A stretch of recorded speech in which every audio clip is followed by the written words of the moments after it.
পর একটার পর একটা চলে আসছে, তারা মেয়েদেরকে মাটিতে পুঁতে দিয়েছে। তাদের সাথে জেনা অন্যায়ের কোনো হিসাব নেই। জাহেলিয়াত মানেই জাহেলিয়াত। স্বামী মারা গেলে 1 বছর তাকে শোক পালন করতে হবে বাড়ির পিছন দিকে কুঁড়ে ঘরে। জাহেলিয়াত, বুখারী মুসলিমের হাদিস। স্বামী মারা গেলে, হিন্দুরা তো স্বামী মারা গেলে বাস বিবাহ হবে না, বিধবা বিবাহ বাতিল। বঙ্কিমচন্দ্র চেষ্টা করে, রাজা রামমোহন রায় চেষ্টা করে, খুব একটা সফল হতে পারেনি, আজও হয় না। হাজারো মেয়ে কম বয়সে মারা গেছে, বাপের বাড়িতে আছে, ভিক্ষা করে খাচ্ছে। তারা এটা গ্রহণ করেনি, তারা শিক্ষিত মানুষ নয়। তারা মেয়েদের দাম দিতে হবে কিভাবে জানা নাই, জানেনি তারা। জাহেলিয়াতের যুগে স্বামী মারা গেলে 1 বছর বাড়ির পিছন দিকে থাকতে হবে একটা কুঁড়ে ঘরে। তাদেরকে খাবার দেওয়া হতো ওই প্লেটে, যে প্লেটে চুলা থেকে ছাই উঠানো হয়, ওদেরকে খাবার দেওয়া হতো পানির একটা টিনের প্লেট ময়লা যুক্ত। 20 কুষ্ঠ হলে মানুষকে যেভাবে প্লেট বাসন দিয়ে থাকে, সেইভাবে বিধবা নারীকে দেওয়া হতো। 1 বছর পরে তাদের বৈধ হওয়ার জন্য, স্বামী মারা গেছে শোক পালন থেকে পবিত্র হওয়ার জন্য অনেক সমস্যা ছিল। সেই সমস্যাগুলো বুখারীতে উল্লেখ হয়েছে। আপনাকে আমি মুখামুখি বলতে লজ্জা পাচ্ছি, তাই ছেড়ে দিলাম। জাহেলিয়াতের যুগে মেয়েদের দাম দেওয়া হয়নি। মহান আল্লাহ বলেন, অকারনা ফি বুয়ুতিকুন্না ওয়ালা তাবাররাজনা তাবারুজাল জাহিলিয়াতুল উলা। হে মুসলিম মহিলা, তোমরা বাড়িতে থাকো। বর্ণতার যুগে, বর্বরতার যুগে, অসভ্যতার যুগে নারীরা যেভাবে যৌবনকে বিক্রি করে, বর্বরতার পরিচয় দিয়ে রাস্তাঘাটে ঘুরতো, সেভাবে ঘুরো না, তোমাদের মান সম্মান আছে। জাহেলিয়াতকে লক্ষ্য করে আল্লাহ বলছেন, ওয়াইদা বুশরা আহাদুহুম বিল উনসা দাল্লা ওয়াজহুহু মুসওয়াদ্দান ওয়া হুয়া কাযীম। জাহেলিয়াতের যুগে যদি কোনো মেয়ে জন্ম নিত, তাহলে বাপের মুখ কালো হয়ে যেত। সে বাড়িতে লুকিয়ে থাকতো, দোকানপাটে বাজারে যেত না, মানুষে লজ্জা দিবে সেই জন্য। একটা মেয়ে হওয়াতে সে চিন্তা করত আইমসুকাহালাহুনিন, আমি তোরা অপমান অবস্থায় মেয়ে বাড়িতে রেখে দিব না মাটিতে পুঁতে দিব।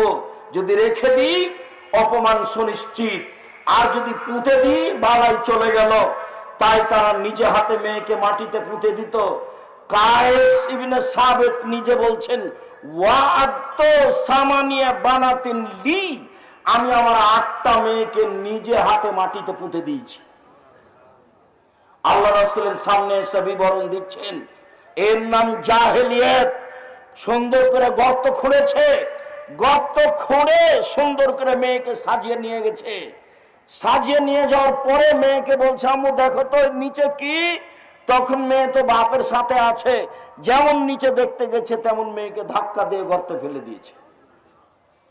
আব্দুর রাজ্জাক সাহেব, এটা হয় কি করে? আজও আপনার হবে, এটাই সহজ আপনার জন্য। কি বলেন আপনি? আমরা আজকে মেয়েকে এভাবে মাটিতে পুঁতে দিতে পারবো? হ্যাঁ, অবশ্যই পারবেন। বলি আপনাকে, আপনি আপনার মেয়েকে ঢাকা বিশ্ববিদ্যালয়ে পড়াচ্ছেন, টাকা পয়সা খরচ করছেন, বারবার জিজ্ঞাসা করছেন, আম্মু কেমন আছো, টাকা লাগলে বলিও, তোমার ভাইয়ের কাছে নিও। এভাবে বলতে বলতে হঠাৎ একদিন শুনছে যে আপনার মেয়ে অমুক মদখোরের সাথে চলে গেছে।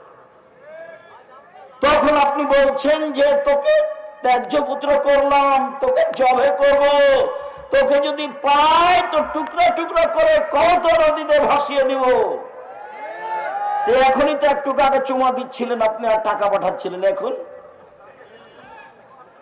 মেয়ে তো একটাই, যদি 2টা হয় তাহলে আপনার তো মন দুর্বল। তুই একটা ডিপি স্কুল না, একটা গাভী নেই, তো 3টে যখন মেয়ে হয়েছে তখন দাদি নানি বলছে বউ তালাক দে, এ বউ চলবে না। এইটাই কি জাহেলিয়াত নয়? এটাই জাহেলিয়াত। একটু 19-20 সালে আপনি মেয়েকে ত্যায্য পুত্র করে তাকে জবাই করে কত নদীতে ভাসিয়ে দিতে চাচ্ছেন। এটাই ছিল তাদের কাছে সমস্যা। মেয়েরা নিজেরা সম্মান নিতে পারেনি। বেগম রোকেয়া যেভাবে মেয়েদের অপমান করেছে, তাই তো রংপুর জেলার মহিলা আবারও বই লিখলেন, কেন হবো অবরোধবাসিনী।